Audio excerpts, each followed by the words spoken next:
by order of the Peaky Blinders. Anyway, we're Peaky Blinders.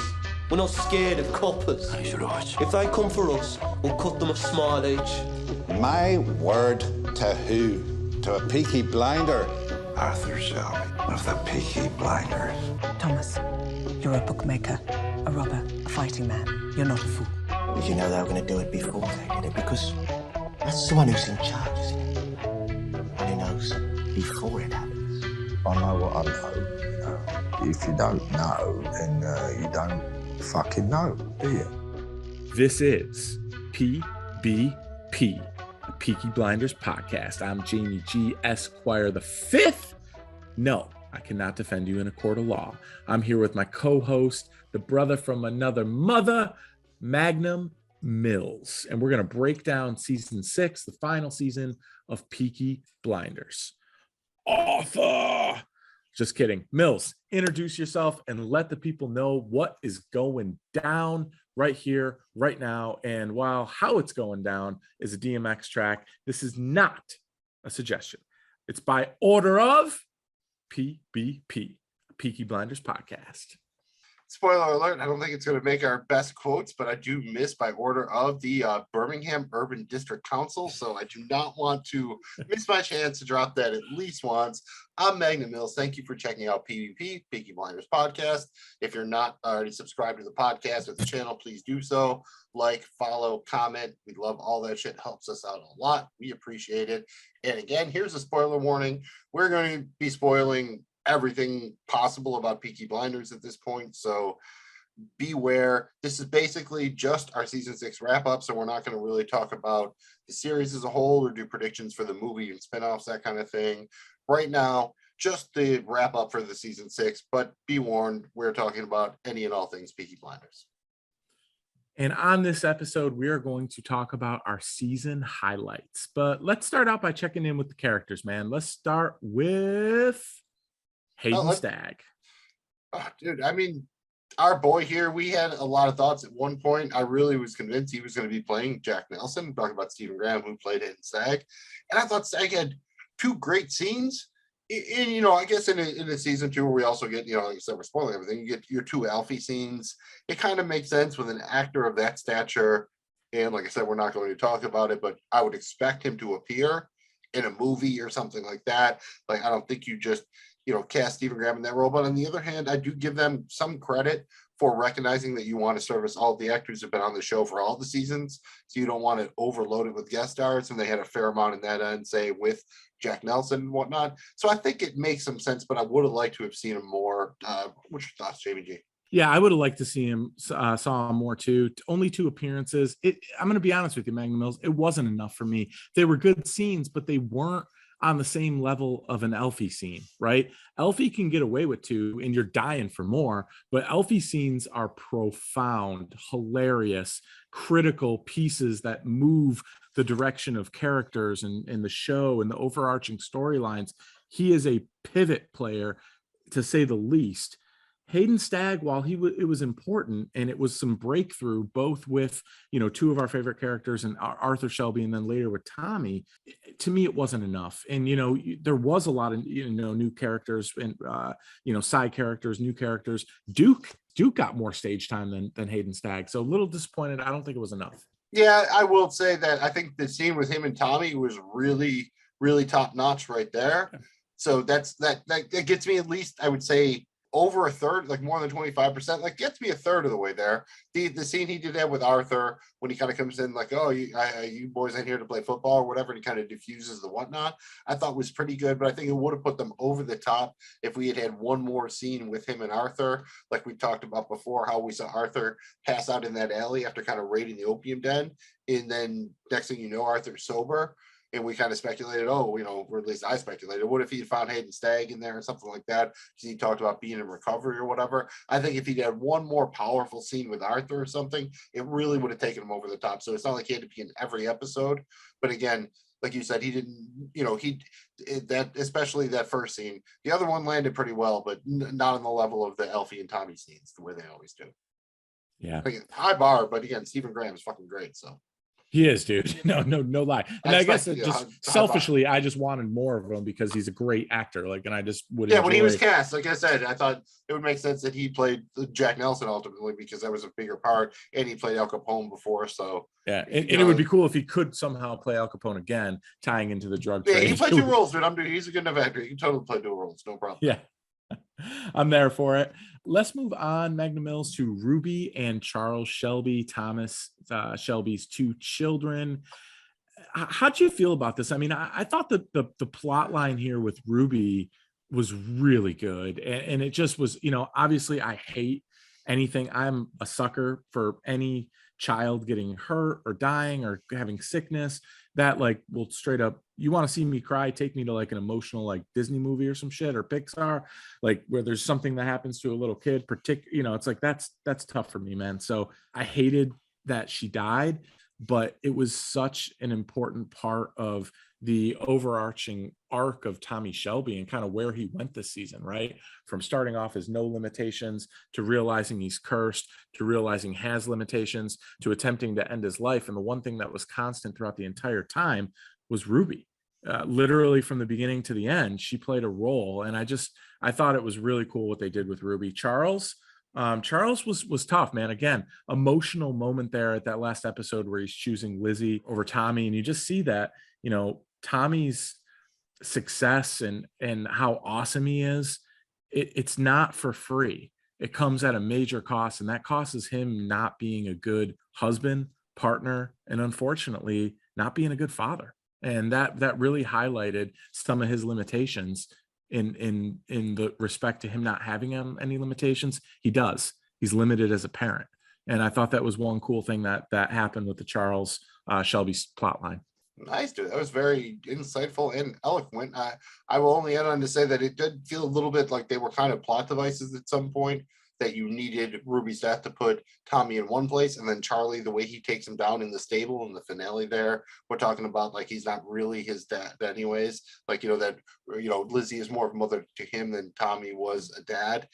And I think that was necessary for Tommy. But on the other hand, realistically, from a show standpoint, with children at this age, you can't put a lot on these child actors. I thought they all did fantastic jobs, but you can't ask them to do too much. I think here ultimately this was a Goldilocks zone where I think they did it just right. They, yes, they were plot devices, but when they were on screen, I thought the kids were extremely believable and heartbreaking, like to a heartbreaking degree, man. They really hit you in the feel. So excellent job on that plot line. So even if it does feel a little bit contrived, I'm totally willing to roll with it here. And I guess that brings us to kind of the other Shelby kid, I guess, and that's Duke Shelby. And this is crazy, right? You're into the final season of a show, the sixth season, 6 out of 6, late in the game, and you bring in a son you didn't know you had. You would think on a lot of shows, that's kind of what you do when you're desperate or something, right? Like you famously have these shows who like have a kid or a nephew or someone moves to town or all this crazy shit. So I have to admit, when Duke Shelby was introduced, I was extremely skeptical. And I will take my own sauce right here, take a little drink and admit that I was wrong. I thought the actor was great. I really, other than maybe his introduction being a little bit rough, I think it really worked for me. And I'm really excited to, hopefully see him. I would watch a spinoff with him, I think, especially if they can bring some of the supporting characters back around him. Especially like Isaiah, bring back kind of like Curly, Charlie, those kind of guys at the yard. So you have a little bit of the old and new, so I think you can even do that without a Tommy Shelby involved. So I think I'm there for the Duke of it all. How about you, Jimmy G? Oh man, we got to get Johnny Dogs. Magnum Mills, I'm right there with you, bro. When they first introduced Duke, it was also in the, on the heels of just finding out Tommy has non-operable terminal tuberculoma, like at max 18 months to live, total huge punch across the face. And now we're introducing another son, like another Shelby. And oh, by the way, we haven't seen Finn since fucking, last season. Like it felt like, why are they jamming this down our throat? But man, oh man, was I wrong. Duke Shelby ended up being an incredible character. Both the work that the actor did, being able to handle one-on-ones with Tommy Shelby and holding his own with Cillian Murphy. I mean, that was impressive, dude, and not seeing a drop off or difference in talent. I mean, that was really good. But then what the show did with the storyline, Duke Shelby in episode 6 is awesome.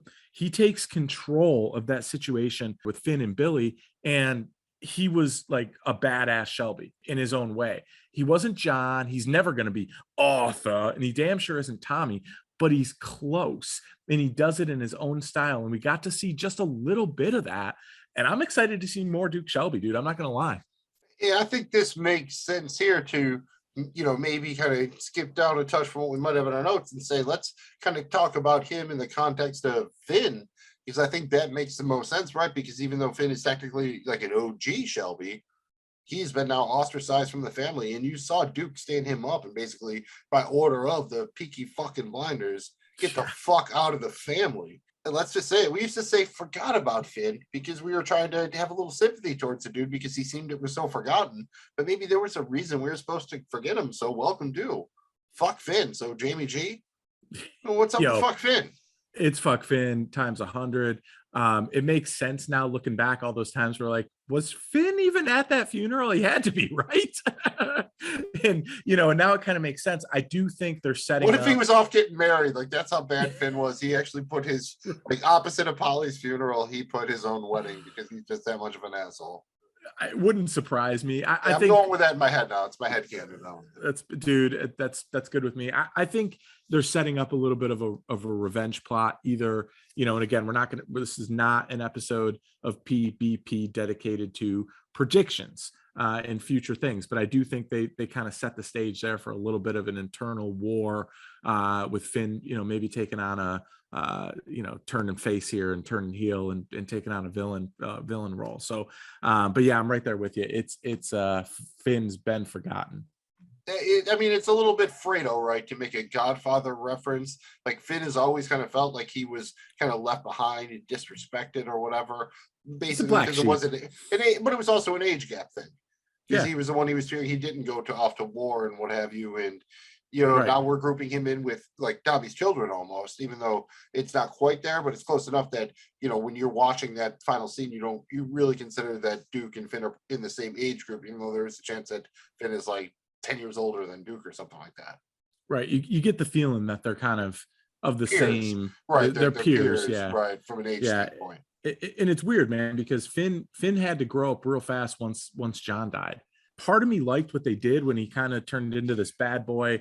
He went from not really drinking to all of a sudden he's drinking, he's sleeping his way through town, he's having escorts come over. And remember, even Tommy says it when he's bringing Duke around the yard or whatever. He's like, oh, now that Finn's not around here banging everything in sight, like you can get some ladies. Right. So I think Finn had a little bit of a reputation. Yeah, I think Finn was doing a little bit of finning around, dude, and so but kind of again like Fredo, it kind of fits that he was enjoying the spoils of being a Shelby while not necessarily putting the work in, so to speak.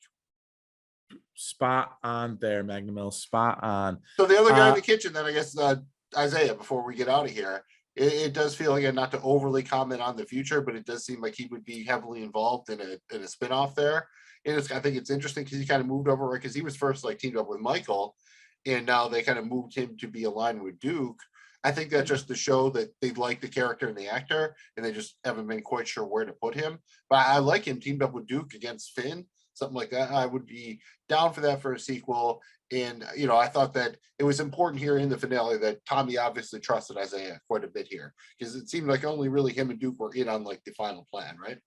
Yeah, and technically he put Isaiah in charge, which also pissed off Finn, which led Finn to show up late, drunk. Right, because it's not even like, this isn't even Michael who was a late addition to the family. This is Michael, the late addition of the family's boy.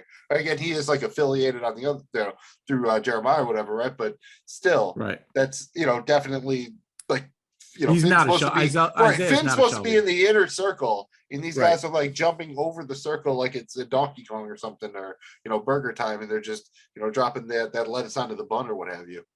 Yes, great metaphor, Magnum Mills. Agree with everything on Isaiah. I've not played Burger Time in a long time. Used to have it at Waffle Houses everywhere.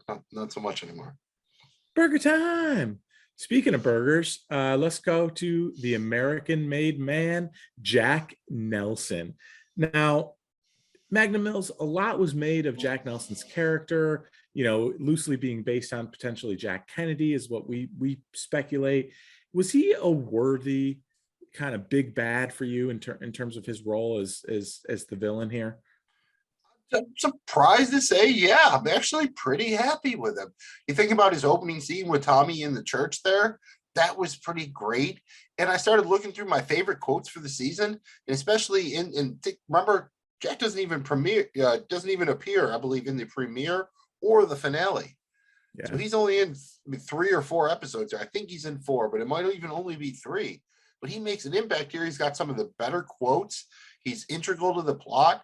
And he kind of does seem that he does really feel like he's legitimately maybe the most comfortable one in his position, and that he's above it all. Like all these other people are still kind of vying to get to the position that he's already in.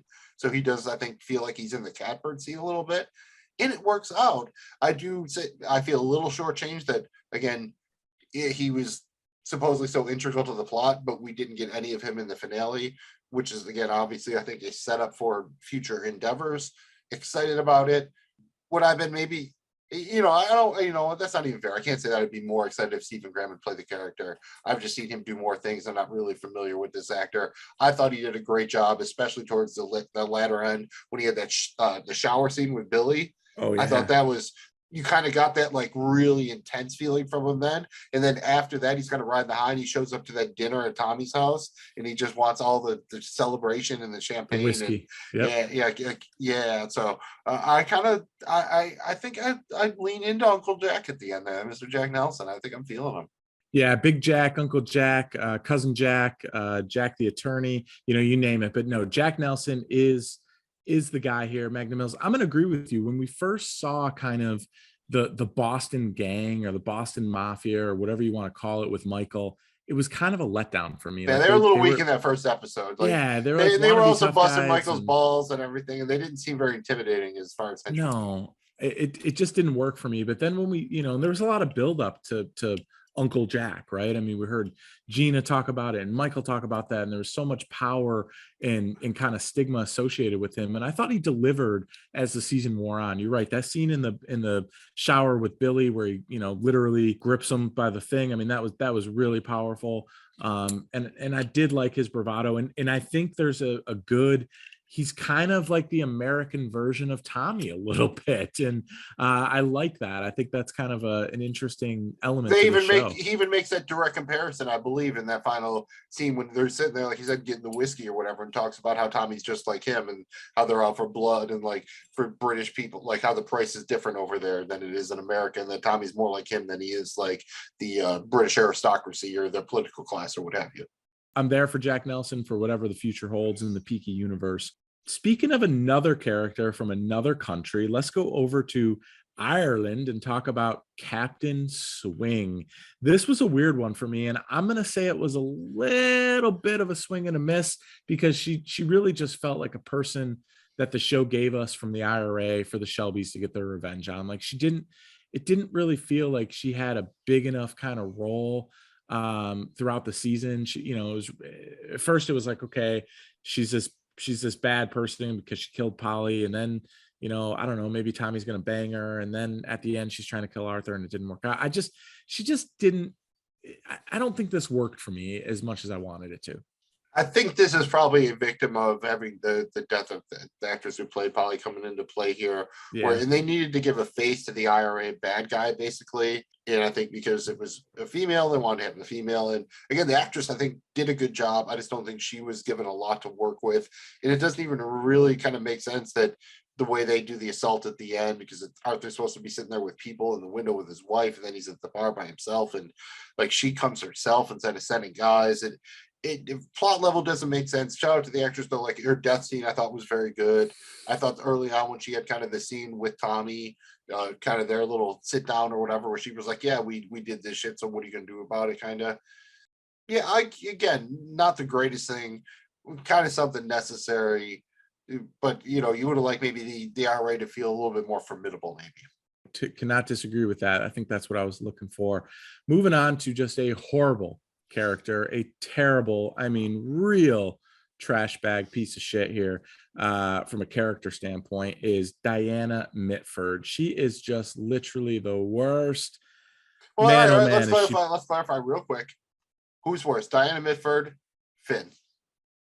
Oh, I she mean, is a we're gonna worse say, person, but a better character.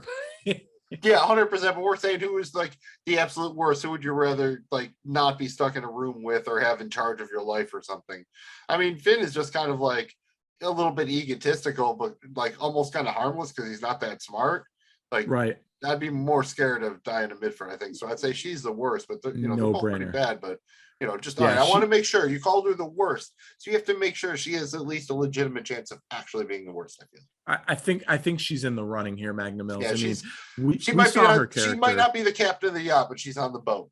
She's definitely on the boat. We saw her character just gleam with pride around being a racist, bigot, Nazi, just They fascist. basically were just, like, how much of a cartoon character of a Nazi, sympathizer, worshiper can we make her? And they went there, and I think it works. And shout out to the actress for making it work. Like, she it's kind of did a thankless role because people are going to hate you, but she did it very well because you totally believe it and you hate her guts. And Yes. excellent job. And she's brilliant, and she's the real power behind Mosley. Mosley is a stepping stone. I think her end game is to marry Hitler. I mean, she wants world domination the way she envisions. I thought it was Tommy Shelby that she was going to try to marry Tommy Shelby, but and probably kill Hitler though. Like if she's doing FMK, right? Like she's going to probably fuck Hitler, marry Tommy, and kill Mosley.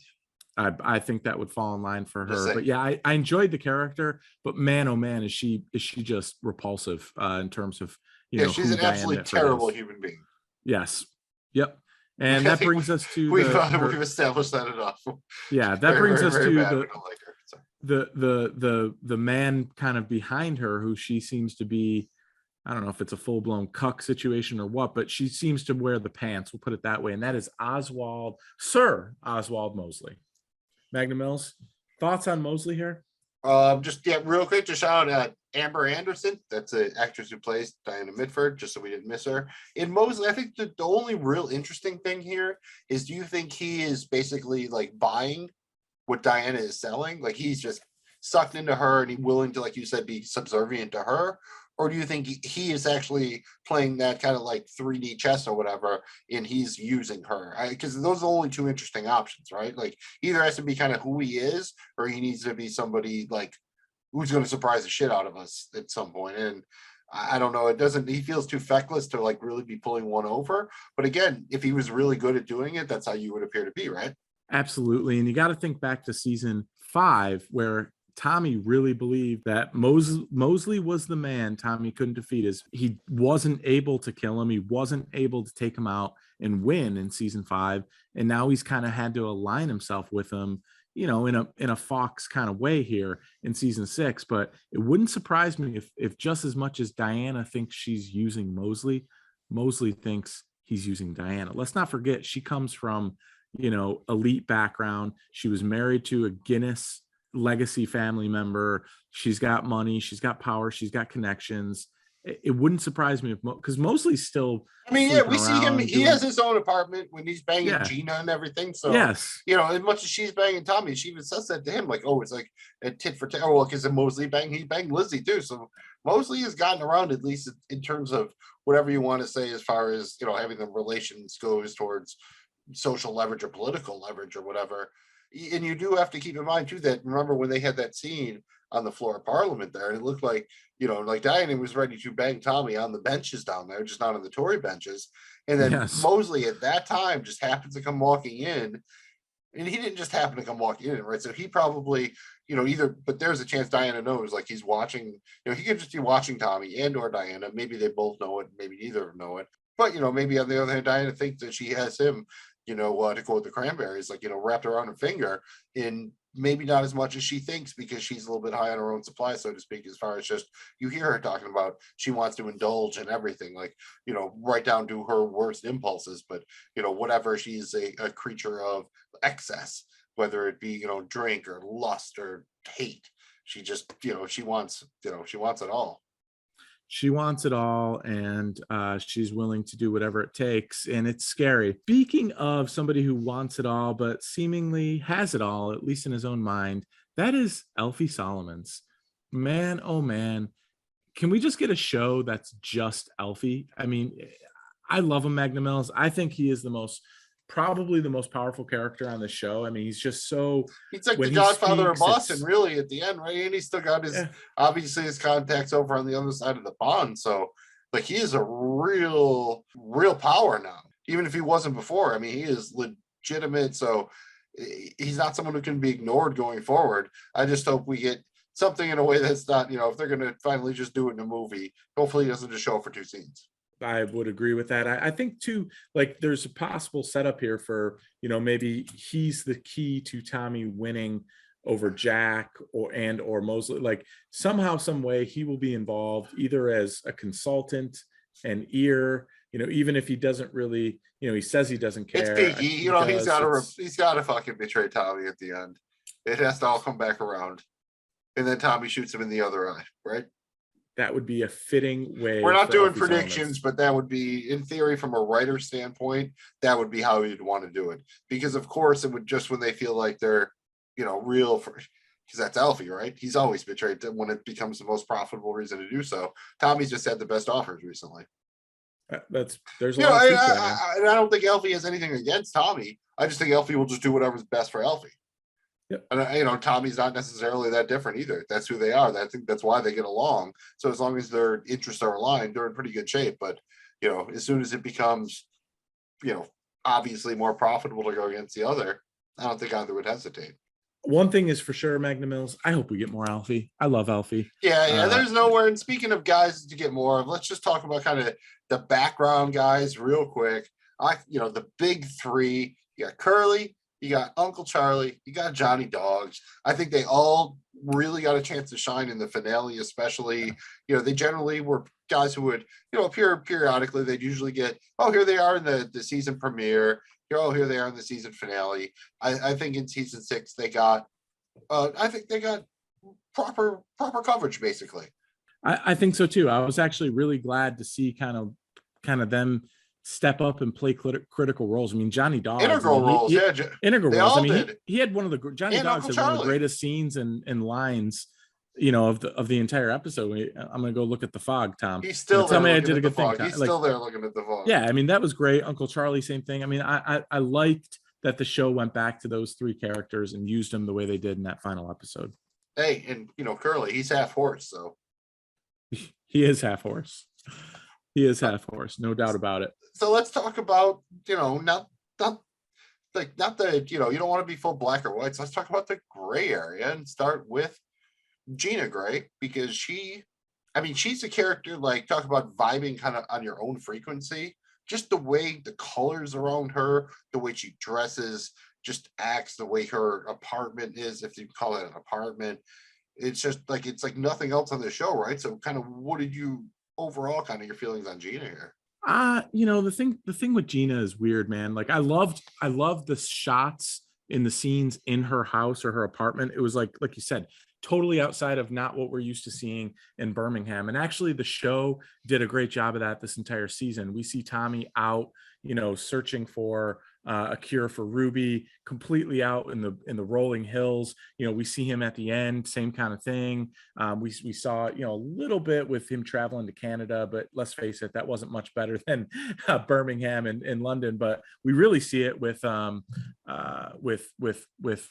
Gina here with hers. But I just thought her character really kind of showed this year her true colors, right? This season, where she wasn't in love with Michael. She was using him. She wasn't, really invested in that marriage other than to just gain access to Tommy and the Shelby Company Limited, Shelby Brothers Limited. And she also, like, why Mosley, like, disappointed that she banged Mosley. It just, and then you kind of see Uncle Jack talk about her a little bit too. Like, she's just kind of this floozy, sleeping her way through half of England. So I'm not a huge Gina Gray fan, but I did like what they did with showing her, her house, and I thought it was appropriate to make her, show her true colors. I think it worked out well. Yeah, again, interesting portrayal. Unfortunately, I mean, I think the main thing was to show that she really like thought more of herself. Like she really thought she was more important than she really was. Like she thought she was going on this big thing to Europe with Uncle Jack. And remember, he just said like, yeah, she's just in like, often in Europe, in Britain, just doing amphetamines and aristocrats or whatever. Like she's not really. She thinks more of herself than she is. I think. Yeah, she thinks she's basically the heiress to everything, and she's not. Like she's not really. She's kind of a nobody, but she thinks she's kind of running the show. Yeah, she obviously has some inheritance and stuff like that, but she doesn't have any actual. That's why she needed Michael, because through him she could exercise at least some sort of leverage and power. On her own, I don't know what power she really has, other than maybe some money.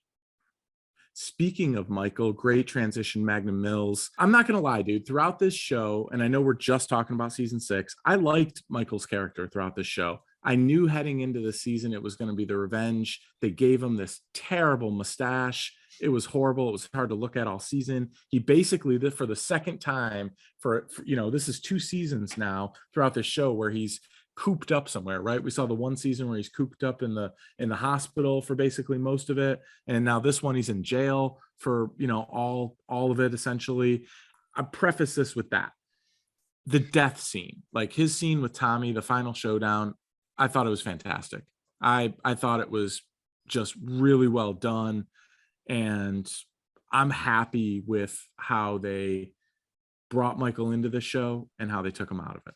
Overall, I would say, especially given kind of again the way he's brought in as kind of Polly's son or whatever, when before it became commonplace, just be like, oh, here's another Shelby. Yes, I think the actor did a great job. Yes, the mustache was very stupid.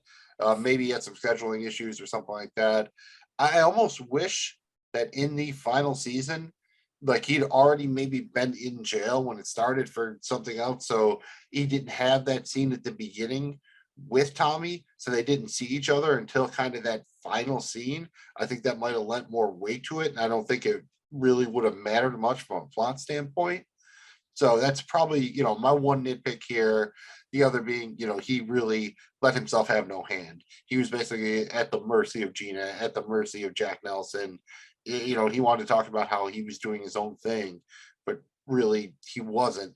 But I do respect him for he tried in his own way to actually take Tommy out. But let's be realistic. You knew once it was set up the way it was, again, a Highlander thing, there could be only one. It wasn't going to be Michael Gray that lived. It was going to be Tommy Shelby. Yep. The way they set it up and utilizing Polly's voice throughout, one of you will die, I don't know which. There wasn't a lot of like chance that Michael, the only thing that brought a little bit of question to that was Tommy's medical issue. All of a sudden now, maybe you can see a world in which, but when it came down to Tommy versus Michael, there's no way it can't be Tommy. Yeah, Tommy wouldn't even let himself go out that way. He would have, taking yourself out doesn't count, right? That's just like quitting. That's like rage quitting the game. Yeah, that is. I don't think Michael could take that as a dub. So I mean, we're getting down to the nitty gritty here, and maybe the character of the roughest season 6. How about Lizzie? I mean, she again. Incredible job by the actress, but I mean, every scene she's in, man, it's like she's having her heart fucking torn out. Oh, bro, it was hard to watch. I felt so bad for Lizzie. I mean, literally, the first time you see Lizzie, she's in like this silk linen, beautiful like dress. She's walking through like 10-inch muck.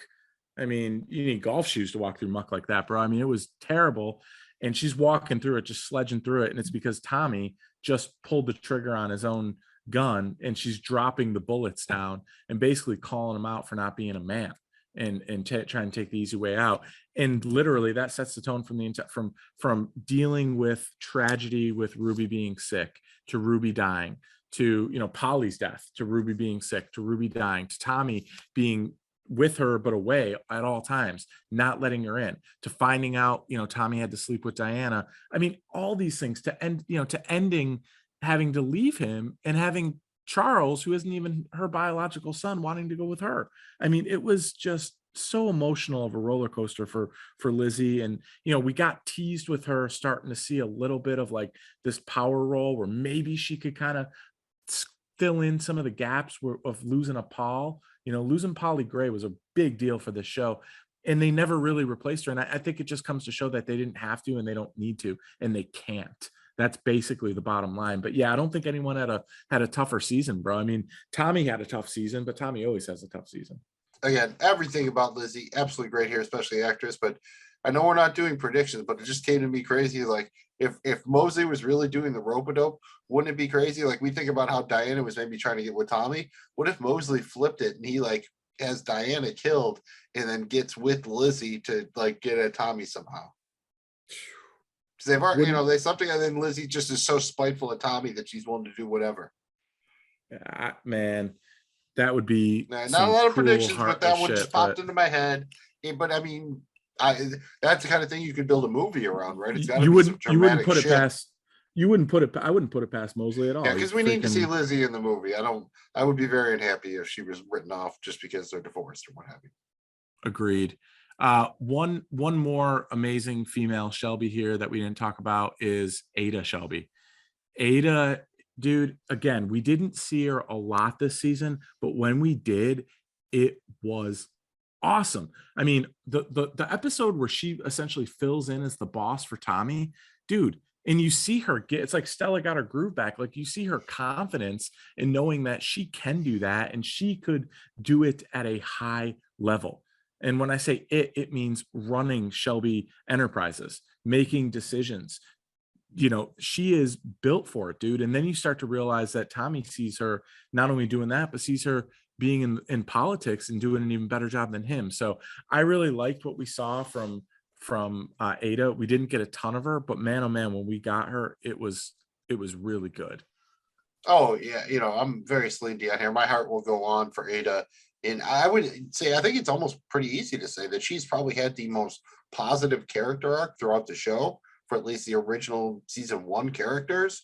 The way she has grown and kind of consistently, stuck true to who she was, but also let her beliefs and morals evolve into an interesting way, but in a way that generally seems to be pretty positive for people. Like, yeah, Nazis are bad, families are good.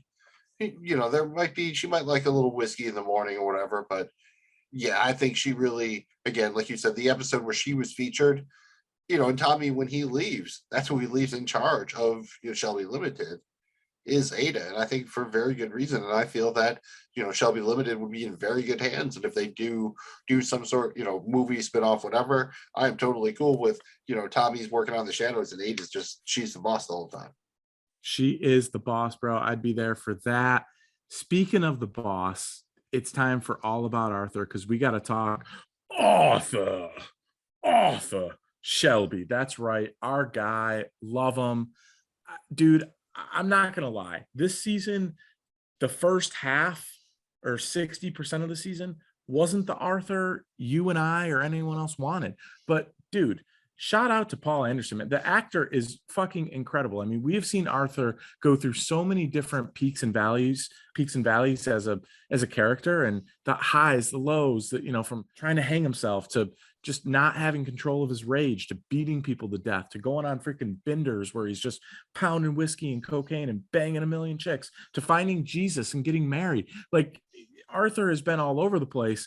And this season, we saw him at his absolute lowest, straight up a junkie, addicted to opium, can't even freaking get it together to like have a conversation, let alone walk, talk, any normal people things he can't do. But when push came to shove, Arthur came back at the end, and he was stronger than ever as the Arthur we know and love. I love what they do with this character. Give me everything Arthur. There could be a show just about Arthur. I'm in it. Super happy with Arthur Shelby. Great character. You cannot have Peaky Blinders without Arthur Shelby. It wouldn't have been the same show that it is. I totally agree. And I even feel like the creator said something like that, but the movie was always going to be something with like Tommy and Arthur or whatever, because it was going to be a lot like their war after the war. They already went through one war, never thought they'd do it again. And then here you go, here's another war.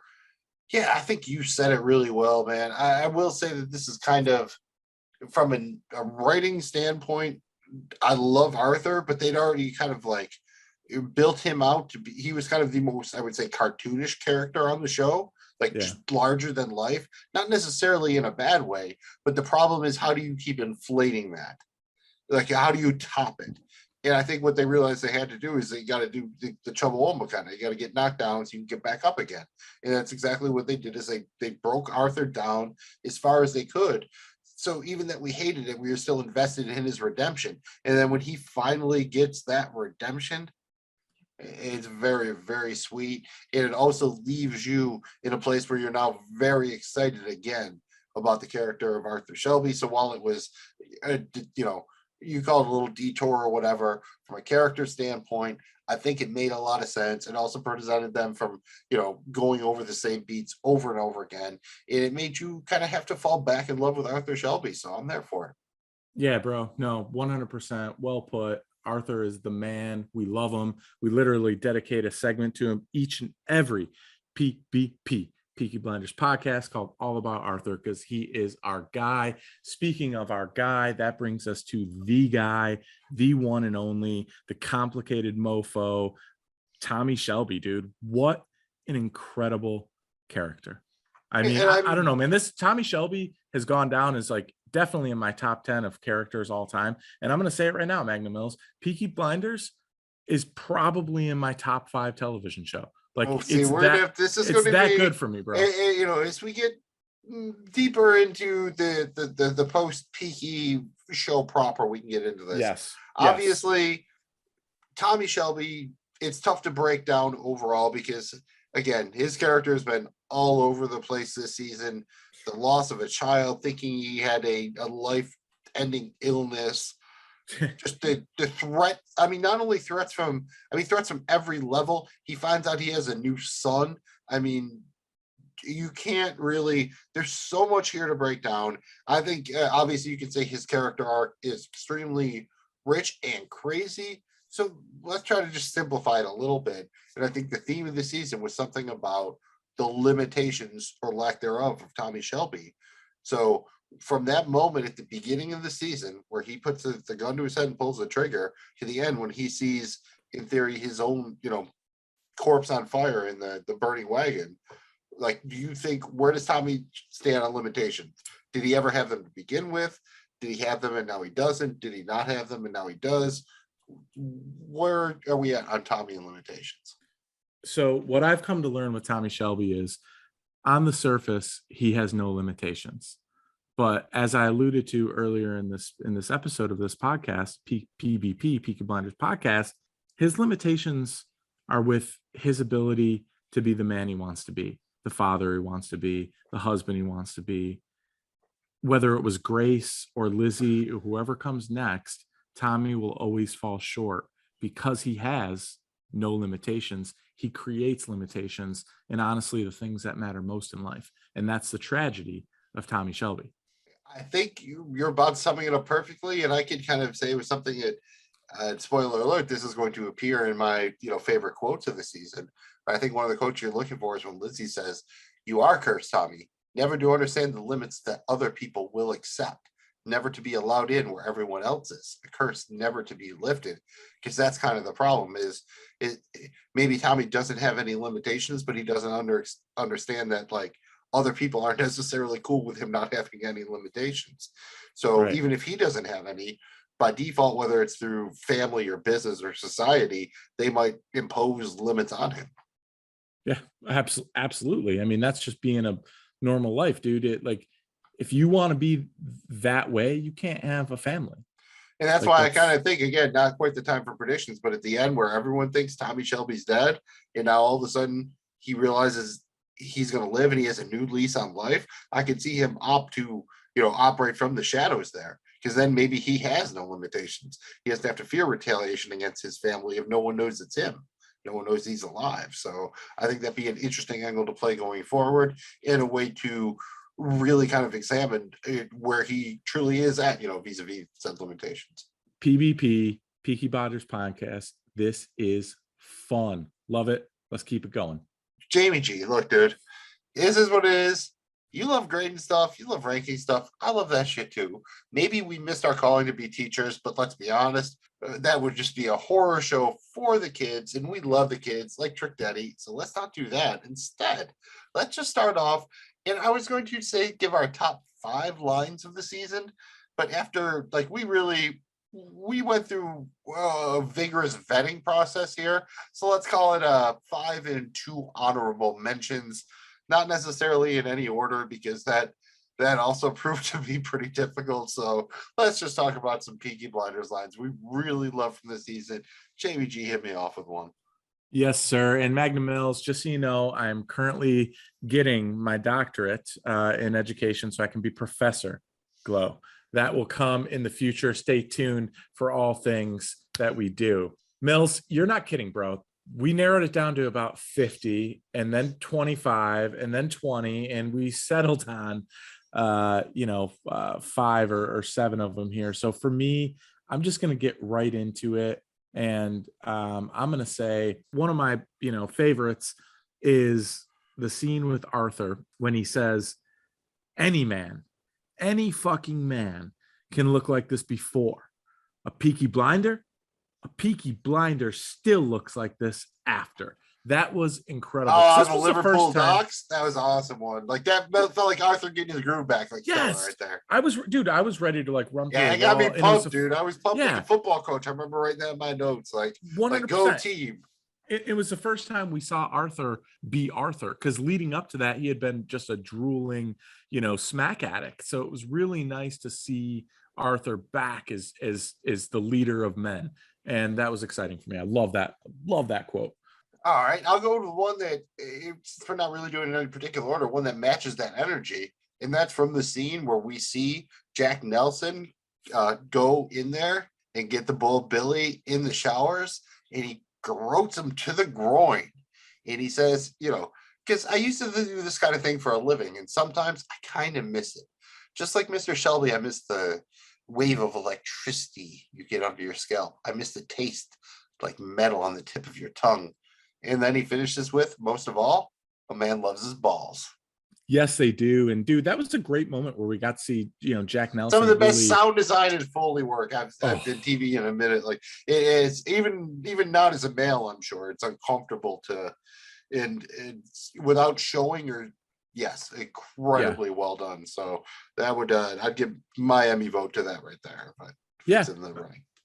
I'm going to go over to Michael in the classic Michael Tommy face-off scene when Michael's got some nervous energy prior to Tommy coming, and the guys are kind of busting his balls, and he just kind of snaps and he says, my name's not Mikey. There is no fucking God, and Tommy will be here. And it was just, and then he like breaks and he has his drink, and it's like, oh yeah, like he knows what's coming here. Like there's no way Tommy misses this. It's beautiful by the show because then they immediately, if I remember, cut to Tommy in the airplane, which should rightfully crash. And he's like, just like got like 2 seatbelts on, and he's strapped to the hull of this plane to the metal that's vibrating. And dude, Tommy is a monster. Let's stick with the end of that. And really, I'm going to go with the end of the ultimate finale there with Tommy outside when he takes care of Michael and he gives him the final, Polly was half of me.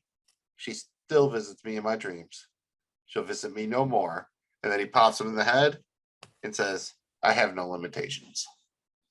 Dude, big time. Yeah, a little energy there. There's some big fog energy. Time. That's Johnny Dog. Yeah. There's some big fog energy right there. Big fog energy. That is massive. I loved it, dude. You're right. That was a great scene. Powerful Tommy Shelby scene. I'll keep it with Tommy here. And this was just speaking of a powerful scene, it was powerful, but it was in a different way. And this is when Tommy's having the impromptu, dinner drinks with Jack and Mosley and Diana after Diana, basically told and spilled the beans that in front of Lizzie that she had slept with Tommy. And Tommy finally breaks on just sticking to the wine and goes to whiskey. And he looks at him and he says, the truth is, I belong here at this table with fuckers like you. She doesn't. For all I try to hide it, I'm just like you. Could there be a sadder ending, eh? I mean, it was just so fitting because at this point, Tommy still thinks he has the tuberculoma. He knows he just broke Lizzie's heart and he's sad about it. And he's coming to a realization that maybe he does have limitations after all.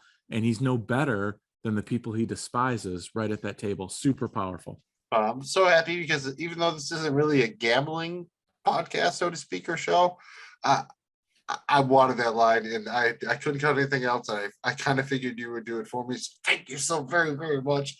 I wanted that to get on there. We only had a limit. We had to cut down a lot, like you said.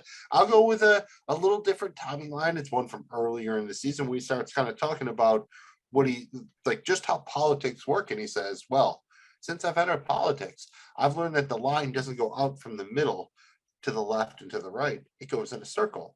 You go far enough left, and you'll meet someone who's gone far enough right to get to the same place. And that's me in the middle. You see, just trying to, see where everyone's going in that circle and play the angles.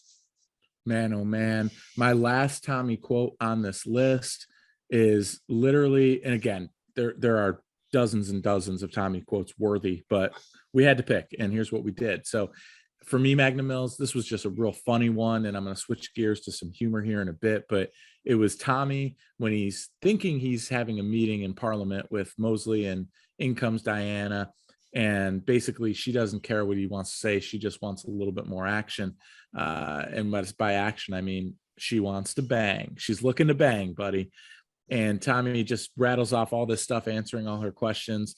And then at the end, he goes, and yeah, if you want to fuck, I'll fuck. But you have to cross the floor because I refuse to fuck on those Tory benches. I mean, just a great line. It was so funny. And obviously there's we're in America. Okay. So we're American. We don't know about the Tory benches, but I imagine this is a very funny, interesting wrinkle for folks from the United Kingdom. Yes, it's very much the equivalent of saying, the equivalent to the American pick a, I'm not going to talk about the politics of the parties, but yeah, you know what? Let's stick with Tommy and fun. I am going to do the thing that you usually do and cheat a little bit and go with the two exchanges with Tommy and Ada here. The first is in that meeting where Tommy's in the back with Laura McKee, aka Captain Swing, and they're having that meeting. And then Ada kind of comes in, and you get the initial exchange where Tommy says to her, all right, so Laura McKee, are you going to help me change the world? And Laura says, Mr. Shelby, this meeting is not what I expected. Ada says, it never is. Then Tommy says, is that a yes or a no? Then Laura says, my answer is yes. And then Ada says, the answer is always yes. Because of course it is. And the other follow-up to that is, it's a scene where Tommy and Ada are standing outside the garrison, and like she's legitimately worried about that he's kind of rubbing feet with fascists or whatever. Keep in mind, like she started out the series as a communist, right? So this is very antithetical for her. And Tommy tells her, don't worry, Ada, this will be the end of it. Do you hear me? This is the way out for all of us. And along the way, I will be doing good. And Ada says, no, along the way, you're going to make yourself a lot of fucking money. And Tommy says, all right, fair enough. So there's your funny and good exchanges with Tommy Shelby. And involving Ada, who just talked about how much we loved her. I mean, basically everything she was almost every line she says is gold, literally. Like almost every, she's so well done and so well written. Literally everything she says is basically fucking gold. Bingo. I'm going to switch gears. I've got two Elfie quotes here on my top 7. And the first is when he looks at Tommy and he says, and there it is, the Irish question, isn't it? How come you remember so much about what happened 200 years ago, but you just can't remember what fucking happened last night? And it's just so great. I love where they've gone with Tommy and Elfie. Them two together, the dialogue is fantastic. It's profound. It's funny. It's everything you want in this show. And I just wish there was more of it. Oh shit, I'm going to get to snipe you like it's a fantasy draft, right? Because I'm going to say, Tommy, if you are about to express profound emotion, you might be better served expressing it to somebody who gives a fuck. Or perhaps somebody who is being paid to pretend to have to. Love it. All right, or am I right? You're right, bro. That was going to be my next one. I am going to pivot to one that I removed from the list. You didn't think it was worthy. I thought it was pretty worthy. This was Michael after he has his little moment, has his dream, and he says, I've consulted with my mother, and the guy goes, but your mother's dead. And he says, nevertheless, I've consulted with her. And I just absolutely love that moment. And it was, I had a little bit of skin in the game here with predicting that we would hear from and or see Paul throughout the season. I actually predicted would hear her voice every episode. We did, all but one episode. And I just like how they did that. And that was a kind of a cool moment for me where Michael fully committed. He fully committed to this, even though he knew deep down that it could cost him his life. And that leaves me with the final, and of course, it's fitting that it's Tommy Shelby, and this is that meeting they have when Tommy's going to explain to them how is it going down. He's going to Canada, people going to Air House or whatever, and Finn says, "Oh hey, Mary, she doesn't let me have a drink until after 6 p.m." Tommy, not so impressed by this, and he tells Finn, "Please explain to Mary that you are a Shelby. It says it here on the back of your watch. Have a look, Shelby. That means you own the watch. The watch doesn't own you. The clock strikes 6 when you fucking tell it to. Have a whiskey." Not bad, eh? Incredible line. It just, God, man. Yeah, that's absolutely worthy of that. I'm glad that was on my list. I'm glad you put it on there, Magnum. Yeah, again, there was, I think we actually did pretty good with not having a lot of overlap, but that just shows you that, man, there was just, the dialogue on the show is so fucking choice, man.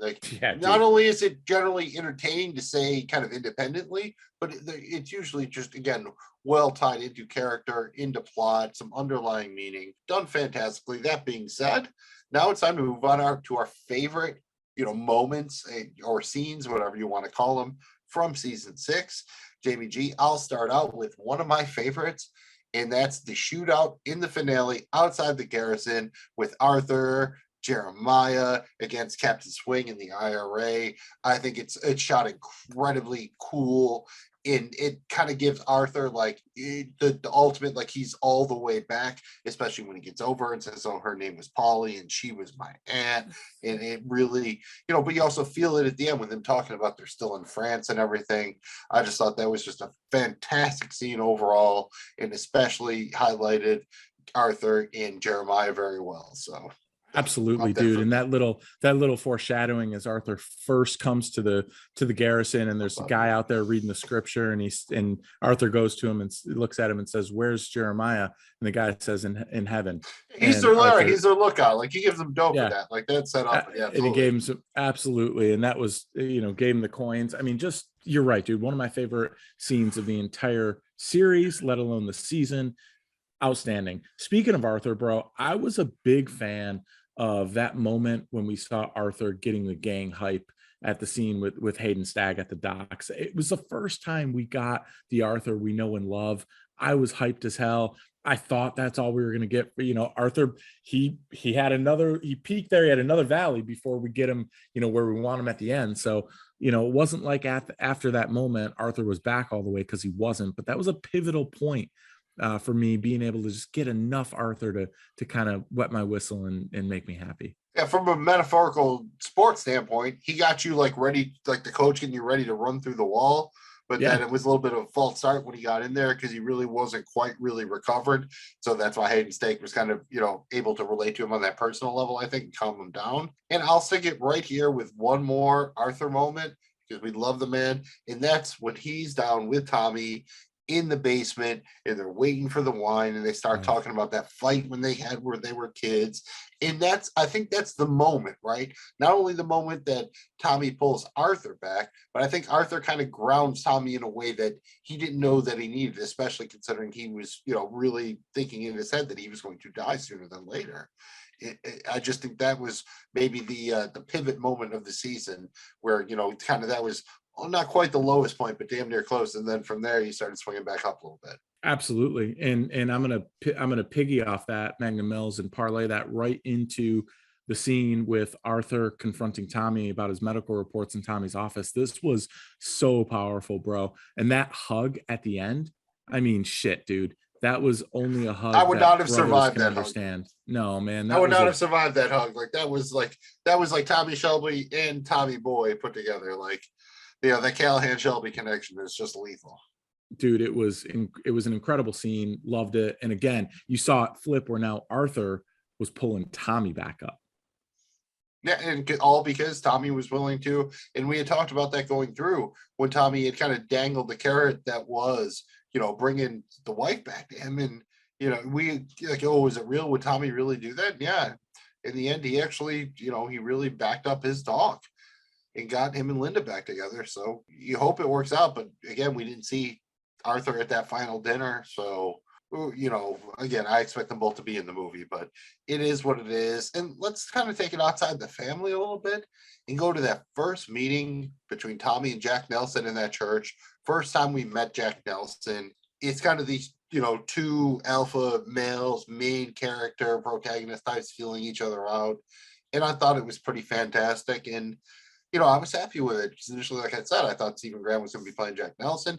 So it's a little bit of a not quite a shock for me, but it's like, oh, okay, I guess it's not him. And I really thought the actor who played Jack did well and grew on me throughout the season. But realistically, this was the scene that kind of set the table for that. And I thought he was great here. Incredible scene. And I can't disagree with anything you said. I really liked the cold open with Tommy, where he's walking with this briefcase, and he goes into the opium den, and he's got a ticking bomb, and the whole scene where they don't know if they believe him or don't, and he basically tells them that they're done, they're selling cigarettes and soap or something, and that was basically tea. Yeah. And as he's walking out, he crosses the bridge very casually, taking his own pace, not in a rush at all, no sense of urgency, and just drops the bag over the bridge, and it just explodes in the water. And they're, the wife of the opium den, who didn't believe that it was a bomb, is looking through the window and is shocked. And I love this because A, it's badass as hell. B, we got that awesome opening, Tommy walking all badass, the music going as the bomb explodes. But it also gave us a different view of Birmingham. There was this beautiful bridge with a little bit of water, and you saw a little bit of kind of development down there where the opium den was. That was kind of cool for me visually too. I love that. It's just super badass cold open. I can literally tie two of my favorite scenes into that. One is in the finale when Tommy's walking away from Arrow House as they blow it up. That is just so fucking cool as far as imagery goes. And then it brings me to that family meeting at the garrison where Ada gets there and she starts complaining about how it took her too long to get there because there was an explosion or whatever. And then she looks at Tommy and realizes, can there be one fucking thing that goes on doesn't have anything to deal with us or whatever? Yeah, so that's it for me. Those two moments right there, Tommy walking away from Arrow House when it blows up, and then that whole family meeting at the garrison. Not only is that great for you, you get that moment with Ada, they introduce Duke, and you find out that Finn's married and no one gives a fuck. Magnum Mills, for me, my last one here is, I just got to say, Ruby's funeral deserves to be on this list. That was a really powerful scene, but I'm going with Tommy in the field and with his wagon as he's getting ready to kill himself. That whole thing, he wakes up, passed out drunk, decides to have a smoke, flip a coin, and what would have happened if that would have been tails? I mean, goes in there, gets out all his jewelry, all his stuff, ready to do it. And in a totally, I just couldn't look away. We hear Ruby's voice. And the scene was awesome. Visually, emotionally, the way they set it up. For a minute, I thought maybe he actually killed himself and he was in heaven with Ruby. There was a lot of different ways they could have went with it. I thought it was perfect. Loved it. And that was just such a powerful scene, all the way up to the end where he rides back on his white horse and he sees his own funeral. Yeah, Gypsy funeral. I mean, there's so much there. My mind is still spinning about what exactly that could mean. Powerful scene, super awesome. On a similar kind of note, checking out before we go into our power rankings here for season 6, is that scene, I think it was the end of season 3 at the hospital where Tommy and Lizzie Tommy arrives at the hospital and Lizzie tells her that Ruby's dead. Just, that is fucking heartbreaking, dude. And that's, again, that's what these actors will put on their reels. It is fantastic for the work they do, but holy shit, that was just, heartbreaking. I can't say it any other way, dude. Just breaks your fucking heart. Yeah, man. No, absolutely. And it was well done. Both They're on the Lizzie, stairs. And Tommy it Shelby. looked incredible as it always does on the show. And Yeah. Great moments. Magnum Mills, that brings us to ranking our top 5 characters. These are going to be in order. It's not exactly like our 5-star man that we do on the Night Pod Cometh, but this is an important part of this podcast. We do need to rank these out. Let's start at number 5 and work our way up to number 1. I will go first. My 5th favorite character from this season was Lizzie. Lizzie, to me, super emotional. She brought an element of sadness and realness to the show where you felt for her. Every scene she was in was just heartbreaking, sad, emotional, and she did a great job. And we talked about it earlier. She got the short end of the stick. But I just love what they did with Lizzie, her character. It brought so much kind of emotion to the Shelby household with Tommy, and it was needed, and it worked really well. yeah, I was right there with you. I kept, we're only doing 5 here. Lizzie was my first one off the list. She was my number 6. I had Hayden Staggs, my number 7 for the record. So I agree with everything you said. My number 5 was Duke Shelby. Like, talk about, like, he is, like, from a sports standpoint, he's like this dude who all of a sudden, like, a late round draft pick who starts getting some play, and you're like, where did this dude just come from? I think he had an incredible run to end the season, really solidified him in the pantheon of Shelbys that I want to continue to follow. So I got Duke at 5, and then up at 4, slightly above, I have to go with Ada. Because again, dude, she's in charge. Tommy left her in charge. She's the boss. Fuck Tony Danza. I'm there to watch. Ada's in charge all day. Ada is the boss. And I think she'll be a very competent proprietor of Shelby Limited and someone who I would be interested in watching. So yeah, I got Shelby at number 4. Jamie G, who you have at 4, and then at number 3. I also have Ada Shelby at number 4. For the record, Duke was my 6. And Hayden Stagg was also my 7. So I love Duke. I love what they're going with him. I have a feeling, again, not any predictions in this episode, but he will probably be higher on this list for whatever comes next in the Peaky Blinders universe. However, my number 4 was Ada. Again, she wasn't in it a ton, but dude, every time she was in it, she crushed. Essentially every quote, every word, every moment she had was gold. And we saw her emerge into a leadership position with Shelby. And you believe, like, dude, she could run that show and probably do it in a not better than Tommy, but, she would just have a heart. And so therefore it would be better. So, I would be there for it. I really liked what they did with Ada, and she was worthy of my 4 spot. My number 3 spot is my dude, Alfie Solomons. Love the guy. Again, he was only in it 2 scenes, and people might be like, dude, how can you put him at number 3? He was only in it 2 scenes. His fucking scenes were incredible. Okay. Every time he says something, it's a big deal. And here's why. The chemistry between Alfie and Tommy on these scenes, it's always been this way.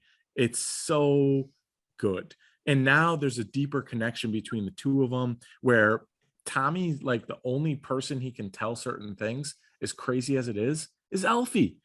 It's funny. Yeah, I think he's the only one dialogue. he legitimately told about his health issue without being prompted or have to.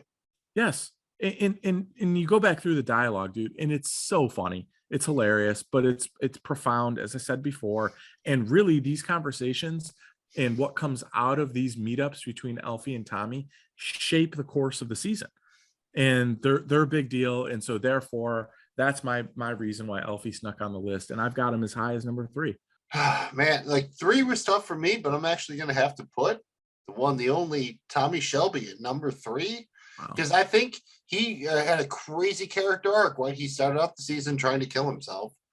And then he kind of, faked it to make it, to get up with the fascists or whatever, then plummets again after Rudy's death.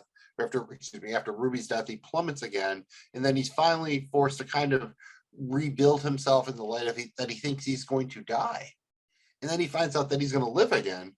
So now he has that freedom. He has a new lease on life, but on the other hand, he's cut ties with everything else. So is that what having no limitations look like? Is that really what he wants? I'm not sure. So it means that Tommy Shelby is definitely not losing. He's not winning. I think he's just kind of, stuck in the middle with you a little bit here. And number 2, Arthur Shelby. And I had a feeling you might be going there as well with Arthur at number 2 or maybe at number 1. But again, if you're looking at the season 6 plot, he probably is right up there with Ada as far as character development, and that he started out like low, like Cracker. You don't want to be low, and he rose all the way up to that nice higher love, the Steve Winwood. So I'm feeling Arthur here. It's just, again, it's all about efficiency. So it's very close between him for my 1 and my 2. But as far as just looking at season 6 and their character arc, I think Arthur did great because he really liked Big Bun. He came up, man. So Jamie G, am I right that you have Arthur at number 2? Oh, he came up. What making it happen? Yes, he did. I do have Arthur at number 2. He is my guy. Look, man, I love what they did with Arthur's character. It wasn't always fun. It wasn't the Arthur we enjoy watching, but they took him places like they do in lots of seasons.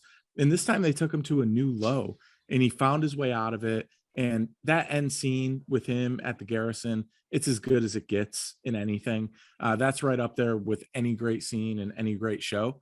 And I stand by that. And so, Arthur Shelby, you are my number 2, but you'll always be my number 1. I love you, Arthur. Arthur. So you're saying you're there for a show that's like, it's not always funny on Peaky Blinders starring Arthur Shelby? Yes, it's not always funny on Peaky Blinders, dude. I would love it. I'm there for it 100%. That brings us to our numero uno, number 1. And for me, dude, I can't not do it. I've got to go Tommy Shelby. And the reason why is because Cillian Murphy, this is his best work. He is unbelievable. The fact he doesn't have a Epsy, an Oscar, a goddamn Grammy, a EGOT, whatever. EGOT is what you're He should get an EGOT. Okay, he's unbelievable. It's so good. The way, the depth of his character, just how deep and complicated this guy is, Tommy Shelby, is unbelievable, and we see it highlighted at the highest possible levels with the highest stakes. We're talking about his own death here. I mean, it's so good. And he has to be number 1 for me, man. I mean, Tommy Shelby is one of the greatest characters ever created. Oh, he's definitely killing me softly with his song. But I'm going with your number 3. My number 1, and that's Alfie Solomons, because on a per capita basis, Alfie just wins, dude. Every time we've seen him, right down even getting shot in the face, he's fucking Parker Lewis. Dude cannot lose. Seriously. Like, you bring back the big pun, but man, he just keeps coming up no matter what. Now he's married, he's happy, he's the godfather of Boston. I have to envision, like, that's kind of something, maybe the plot of the movie where it's him versus Jack Nelson, and which side does, the supposedly dead Tommy come down on, something like that. But dude, Alfie, again, how can a guy who only shows up in 2 seasons of such an epic show rule shit so hard? Think about it though. Like, he only shows up twice and he wins, kind of. So I don't know how you can't give him, like, that number 1, that BDE, man. Like, that's it.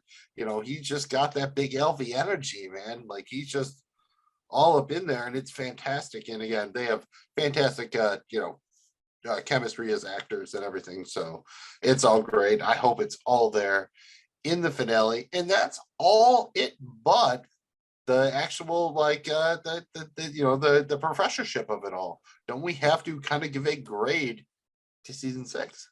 We have to, Magnum Mills. It's time for us to hand out them red right hands. And this is for season 6 as a whole. And I'll start us off here, Magnum Mills. I put a lot of thought into this, man. I was looking through, my grades that I gave each episode 1 through 6. And I averaged, like, I think 91.3 was my average. I'm given this season, after watching it a couple of times, after thinking about it, after doing all these podcasts, I'm giving this thing 9.5, 9.5 red right hands. It is fantastic television. It was very good. It's hard for me to really poke a bunch of holes in it. I loved it. And I don't care. You can fight me, bro. I got a red right hand for you. I'm giving it 9.5. I got 9.5 red right hands for you.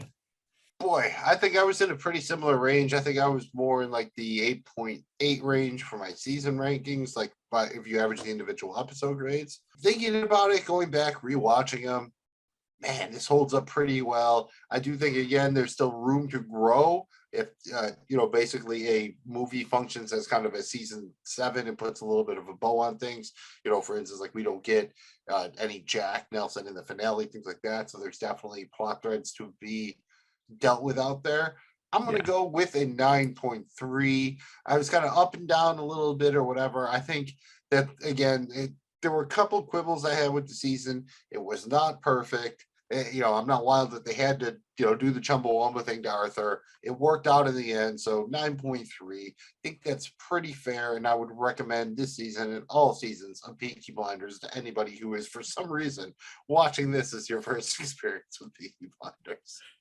Yeah, you might have been doing that wrong if you're watching this. If you accidentally found this, like that one person where it's speaking directly to you're awesome, but seriously, go back to season 1 and start it. It's great. Yeah, and then follow us because we'll help you break it down each and every email episode. us if you're that person. Seriously, if you're that guy in this case, it'll be we just email. You can even be that guy. We don't even ask for your name. You can just be that guy, even if you're not a guy. That's fine. That's it, Magnum Mills. And speaking of all things Peaky, what are we going to be doing here on the PBP, Peaky Blinders podcast, going forward? I mean, we've got a few other things going on, so we're trying to keep circling around to this, especially because it's going to drop on Netflix at the beginning of June. We are going to want to go back and kind of look at all the seasons individually, maybe rank them against each other, talk about the show as a whole, maybe some of the full show character arcs, and then finally get into some speculation about what a movie might look like, what spin-offs we might want to see, all that fun stuff.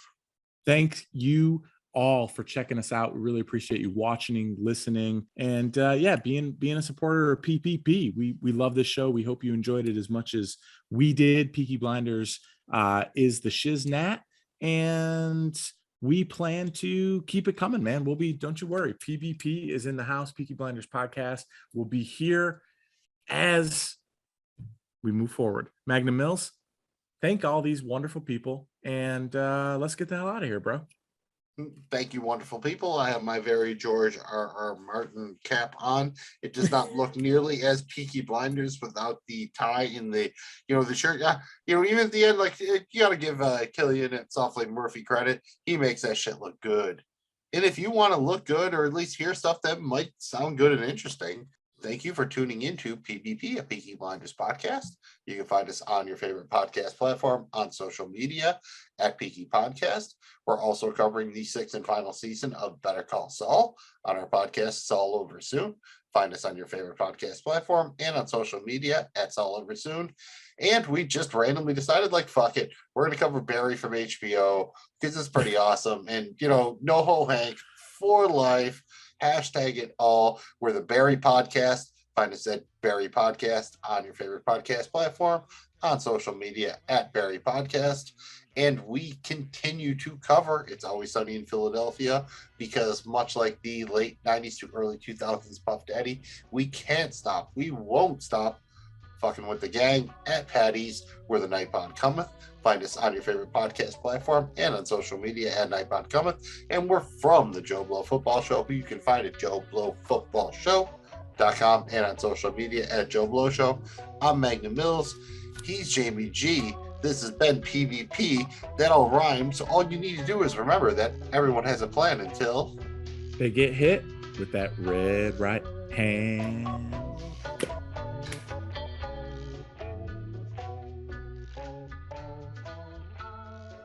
This has been PBP, a Peaky Blinders podcast presented by the Joe Blow Football Show. We are not in any way affiliated with Peaky Blinders, BBC Studios, or Netflix. This show is for entertainment purposes only. Any views or opinions expressed here are personal and do not represent those of people, institutions, or organizations who may or may not be associated with the Joe Blow Football Show. If you have any questions, please contact us at peakyblinderspodcast@gmail.com. Thank you for listening. Remember to like, subscribe, and comment. By order of the Peaky fucking Blinders.